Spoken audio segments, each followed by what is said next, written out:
No, but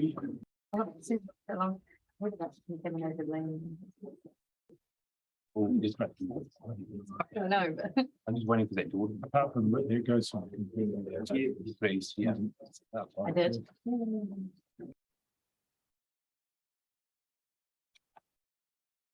Good morning, everybody. Hearing number 5 for the Central Hawke's Bay District Plan Review is starting. Welcome to those who may be online with us. The topic for this part of the hearing process will be hazards and risks, earthworks and subdivision. And we have the 2 reporting planners on those topics with us and who talk to their reports very shortly and primarily hopefully respond to submitted evidence that's been received since the reports were circulated. I don't think there's any need for me to go through the things like putting phones on silent and what have you, or identify the process, but we'll just get underway as soon as possible. The hearing today, we have set aside an hour for the reporting planners to talk to us on the reports and answer any questions. We have a break at 10 o'clock. At 10:30, we will be joined online by Tom Anderson for the telecom submitters.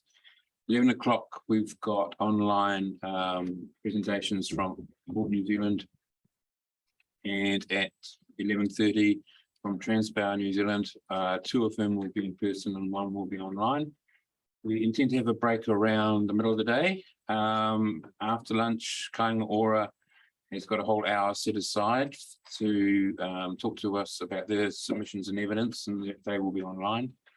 After the break, we have Heritage New Zealand for a short online presence, followed by First Gas, and then the reporting planners to respond to matters arising during the day. And we expect the hearing will be adjourned today at 4 o'clock. And of course, we'll resume tomorrow for the second part of the hearing. With that, I think we shall just promptly get on to doing it. We have read all the evidence and reports. That may be taken as read, but no doubt we'll have questions for the submitters and reporting planners. So with no further ado, I would like to talk to or have the reporting officers talk to us. Who would like to be first? My name is Janine Kidd-Smith, and I'm the reporting officer for the Section 42A report for the subdivision topic. I've read through and considered all the evidence provided to the panel hearing. There are a small number of matters relating to this topic that remain in contention, which can be summarised, or which I summarise now for you. In terms of objective sub 04, I concur with the planning evidence of Mr. Anderson on behalf of Chorus, Spark and Vodafone that the objective should retain the words including network utilities, as there is no scope within submissions to delete them. In my recommendations, I had recommended that be deleted, but yes, I concur that that should be retained. For policy sub P1, I've considered the planning evidence of Mr. Campbell on behalf of Kāinga Ora, and I've not changed my position. I remain of the opinion that the wholesale amendment of policy 1 requested by the submitter should be rejected for the reasons that I report. In relation to policy sub P8, I've considered the evidence of Mr. Campbell for Kāinga Ora. Again, I've not changed my position in relation to the amendments I have recommended be made to the policy. For those reasons, I've set out my Section 42A report. The policy sub P17 and the new definition of regionally significant infrastructure, I have considered the evidence of Mr. Anderson on behalf of Chorus, Spark and Vodafone, and I'm comfortable deleting the word strategic from clause C of the new definition of regionally significant infrastructure. The rules sub R1, and that's relation to subdivision not otherwise provided for. I have considered the evidence of Ms. Price on behalf of Hatuma Line, in relation to the request to include a new matter of control under the rule for subdivision with building platforms and or vehicle access within proximity of the Hatuma Line Maharakiki Road quarry. I've not changed my position in relation to that, and I remain of the opinion that the requested amendment, the amendment requested by the submitter should be rejected. The rule sub R5, that's relating to subdivision to create lifestyle lots, not in association with the creation of a conservation lot. Again, I've considered the evidence of Ms. Price on behalf of Hatuma Line relating to the request to amend the rule to include a new matter of control that would require consideration of potential reverse sensitivity effects on lawfully established activities such as quarries. I have not changed my position, and I remain of the opinion that the amendment should be rejected. Rule sub R7, and that's for subdivision to create lifestyle sites in association with the creation of conservation lots. Having considered the evidence of Mr. Raymond on behalf of Heritage New Zealand, and that relates to their request to amend the rule by adding the words, including the setting of any historic heritage feature. I concur with Mr. Raymond that it is not appropriate to add those words. As Mr. Raymond advises in his evidence, adding the words would be inconsistent with the recommended approach for heritage items in the section 42A report, the historic heritage chapter, which Heritage New Zealand supports. With regard to a new rule requested by Kainga Ora for subdivision in accordance with an approved land use consent,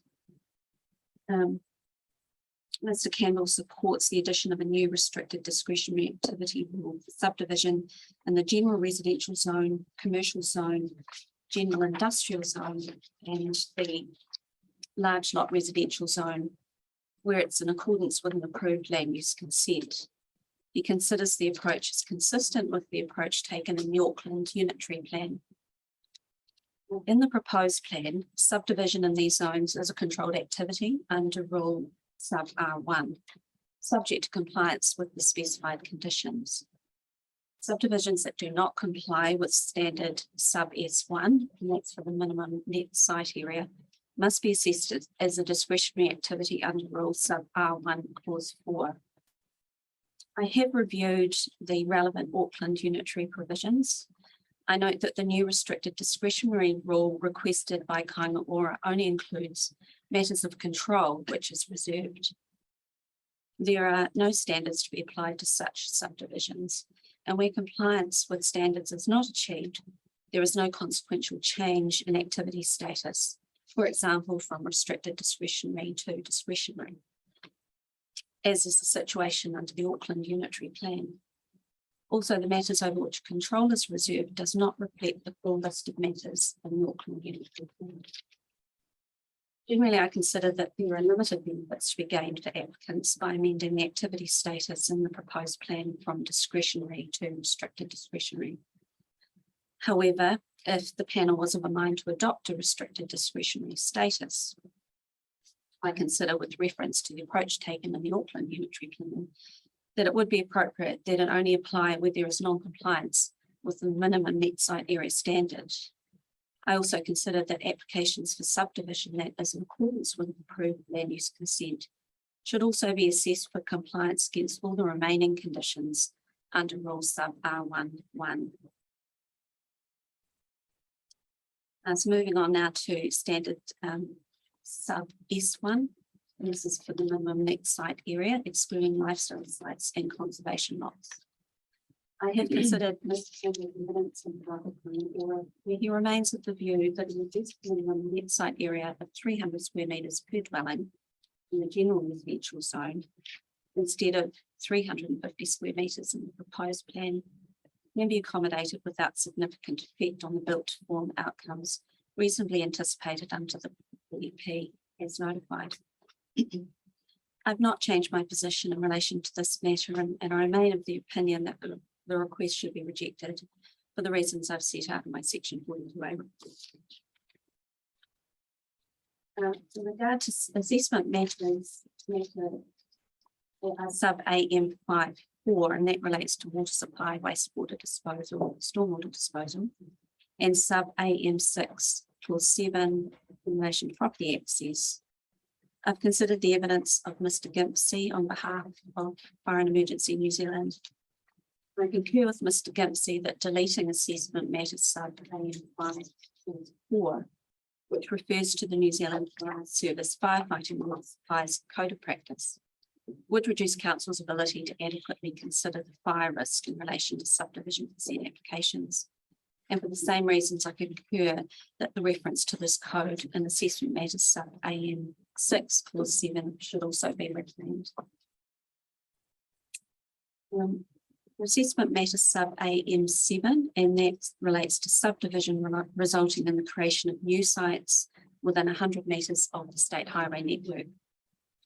I've considered the evidence of Mr. Campbell on behalf of Kāinga Ora in relation to Kāinga Ora's request to delete the assessment matter. I have not changed my position in relation to the recommendation in my section 42A report, which is to retain the assessment matter, but to amend it to reflect the recommendations of the reporting officer for Heron Stream 2 on noise. And that's in relation to the state highway noise rules standards. No, sorry, I just had a message. We need to pause the hearing for just a technical reason to restart it. So we'll just stop there. Thank you.